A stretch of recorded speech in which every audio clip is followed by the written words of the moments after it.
Salutare, fraților, și bine v-am mai găsit la un nou episod de Among Us. Eu de-abia m-am trezit. Astăzi vom face un episod de Among Us. Și ce să zic, numai un episod de Among Us vreau.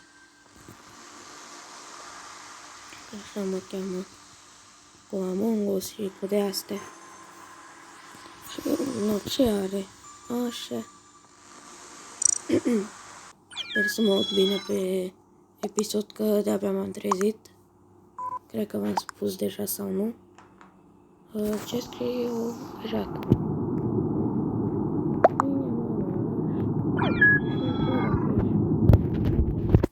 Nu mă deranjează să le puneți ca de fie la ăștia în judă.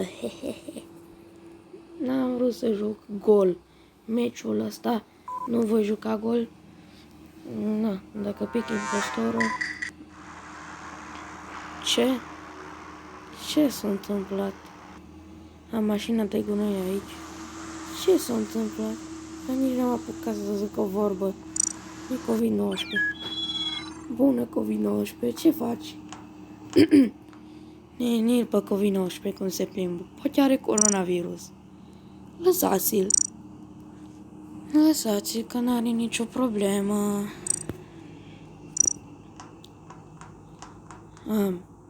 Nu am băgat bani, de fapt l-am cu hack. Am instalat de pe Happy Mod. Happy Mod se instalează de pe Google, cauți acolo Happy Mod pe primul, dai Donald și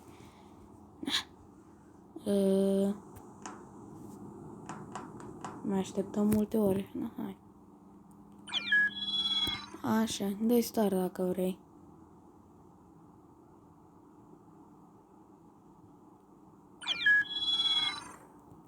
Asta așteaptă acum să intre mai mulți. Hai, TikTok, am și eu TikTok, dacă vreți. Acolo la David Among Us 7. Mă căutați, nu știu, nu vreau să vă zic multe detalii. Start. Hai să zic și eu.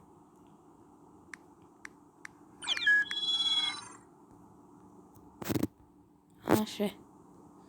Nu, poți să-i dai start. COVID-19.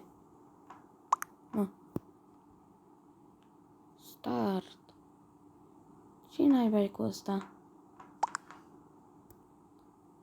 Start. COVID. Așa. Bravo, COVID-19. Crewmate. Toată lumea mă votează. Nu. Toată lumea mă votează, frate. Cred că eu impostorul. Yo.